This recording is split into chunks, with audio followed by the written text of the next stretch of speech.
Hey, it's Marissa, and today I just wanted to make a quick video on pumping for your baby that's in the ICU.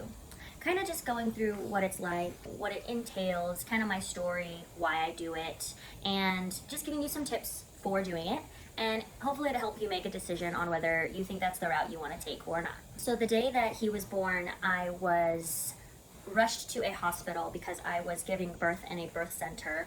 He was postnatally diagnosed, and if you want to hear more about that birth story, I'll tag it up here. I remember being taken to that first hospital, and the lactation consultant took me back and was teaching me how to pump. This is my first child. I've never pumped before, and luckily I did already have a pump before I gave birth, knowing that I wanted to breastfeed. And now I didn't know at that time that pumping was going to be my life. So it's very helpful to have a pump on hand before you give birth if you're planning on breastfeeding, even if you think that, everything's gonna go perfectly smooth. It's been a lifesaver having that pump. And actually it is a portable pump, so that is been really, really helpful to have, especially if we needed to go somewhere, road trip, wherever, driving places. Just having that on hand, lifesaver. So when I was taken to that first hospital, they actually gave me a pumping kit, and they gave me a pump for being in the hospital. So having that kit, I didn't know at the time that they were going to transfer me hospitals. So from the first hospital and then all the way to the second hospital, all in one day, the day that I gave birth. And when I got to the second hospital, which is where we're at now and that we've stayed in, they gave me a pump to keep in our room.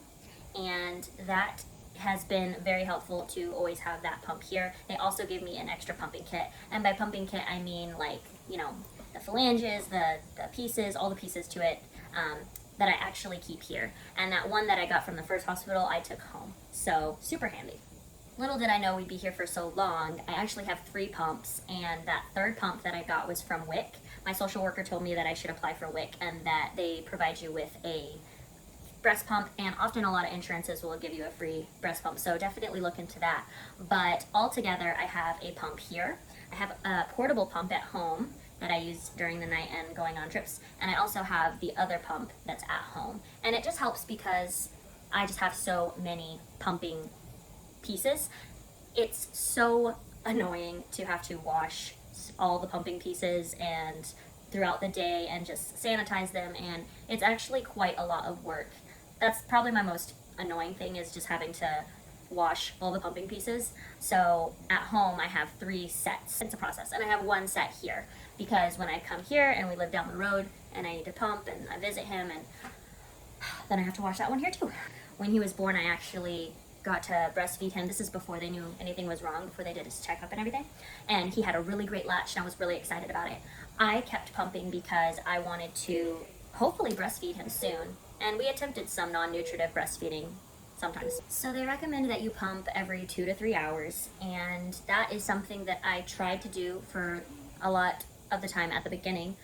Maybe when he was like 2-3 months old is when I started to be like, okay, this is not really going anywhere. He has been through a lot, and he has been in a breathing tube, I'd say like at least half his life. He's just 5 months, a little over 5 months. So my little dream about breastfeeding is still something that I think could happen, but that's because I've kept pumping.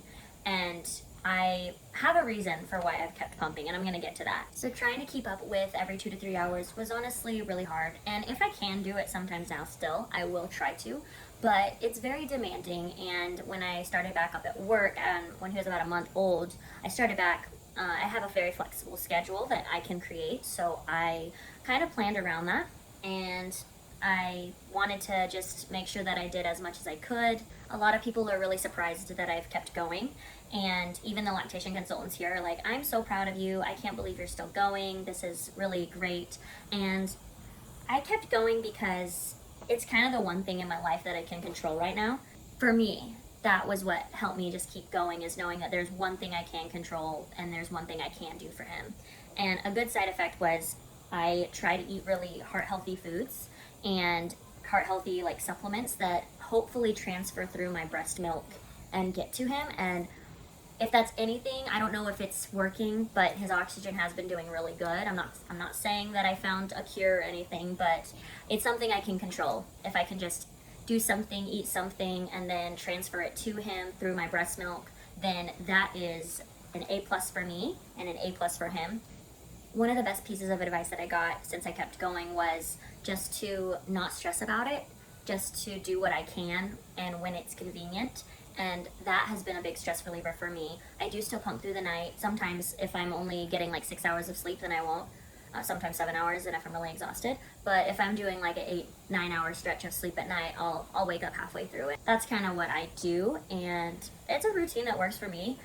He hasn't really gotten to a point yet where he's taking his pacifier or taking any type of bottle or anything right now, and he never really has. I think the best that he's ever done was he took 15 milliliters with bottle feeding, and that was like a huge thing, and that was before his second surgery, and a lot of things happened to where he was intubated again. So hopefully we get to that point again, and yeah, I can just put stuff through the feeding tube so I know it's still getting to him, and that's why I keep going. So I just want to give a few tips if you do plan on breast pumping and continuing on for your ICU baby. And that is, have as many pumping sets as possible and as many pumps as possible, and definitely have a portable one. And if you don't, you got to get something that's portable with a battery. That's going to be a lifesaver. And yeah, like with all your pumping sets, just try to keep them in the areas that you'll be going. So one at the hospital, a couple at home, maybe one portable one in the car, whatever you need.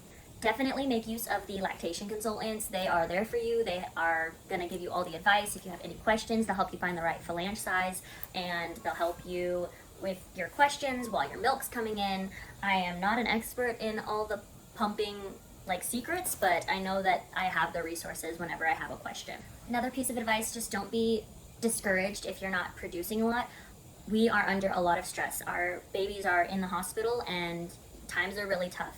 So we are most likely not going to make as much milk as we could, and I just want to reassure you that that's okay. Any amount of milk that you're going to produce and give to your baby is great, and people reassure me that all the time while I'm here. Even when I kind of complain, I'm like, oh, I made so little of my milk and that sucks, and they're like, you know what, it's something, and that's all you can do, so don't stress about it.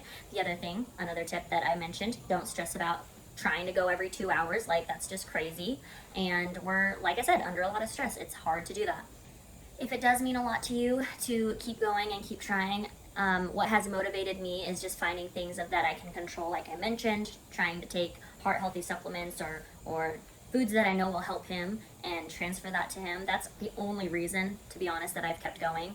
It's not even about the breastfeeding anymore. I just think there's more I could do, and so I'm going to try and see if that helps. When it comes to sanitizing my pumping parts, I use, dish soap and a baby bottle cleaning brush, and I clean them out, and I do that often. And occasionally when I feel like it's just been a long time, I'll do that thing where you boil your pumping parts. You can boil them to fully sanitize them. So if you feel like it's been a while, or I know that they recommend that you do that like every day, but let's be honest, who's got time for that? So that's a little bit about my story, kind of why I'm pumping, how I'm doing it, and hopefully it helps you make a decision on what you want to do. If you are pumping, how long have you been pumping? How long have you been in the hospital? I'm curious. Thanks for tuning into this video. If you want more tips and you have a baby in the ICU, please consider subscribing, and I'll see you in the next video. Bye.